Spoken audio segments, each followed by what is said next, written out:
अजित पवार यांच्या विमानाचा अपघातच, प्राथमिक अहवालानं दावेदारी अडचणीत, पवार समर्थक घातपातावर ठाम.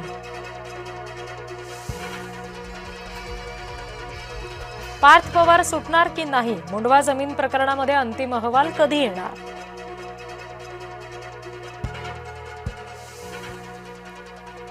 आसाराम बापूच्या अहमदाबाद आश्रमावर बुलडोझर फिरणार, गुजरात उच्च न्यायालयाचे आदेश, आश्रमाची जमीन राष्ट्रकुल स्पर्धांसाठी वापरणार.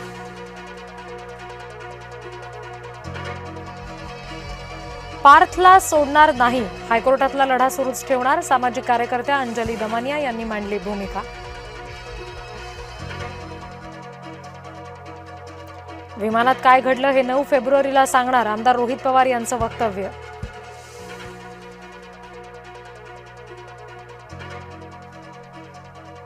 राष्ट्रवादीच्या विलिनीकरणाची चर्चा सर्वांनाच ठाऊक होती, पवार गटाचे खासदार निलेश लंके यांचं मोठं विधान.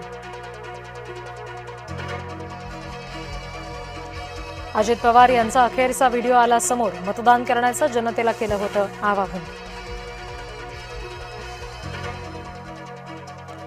जळगावातील इराणी महिलेचं पाकिस्तानी कनेक्शन, पाकिस्तानशी संपर्क कसा झाला याची चौकशी सुरू.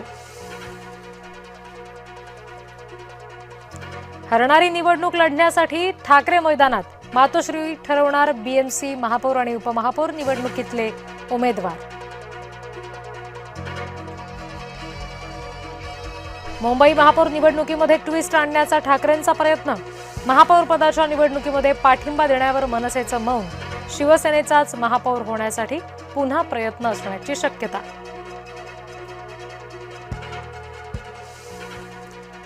तटकरे आता शरद पवार यांना सल्ले देऊ लागलेत, संजय राऊत यांचा पवारांच्या वादावर टोमणा. चंद्रपूरचा महापौर धानोरकरांच्या मर्जीतील होणार, हायकमांडच्या निर्णयानंतर वाद शमला.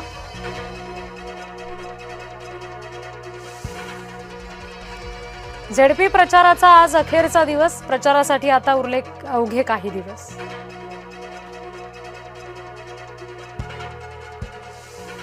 पंढरपूरमध्ये जिल्हा परिषदेसाठी 47 उमेदवार रिंगणात, भाजप विरुद्ध विठ्ठल परिवार समर्थक उमेदवारांमध्ये प्रमुख लढत.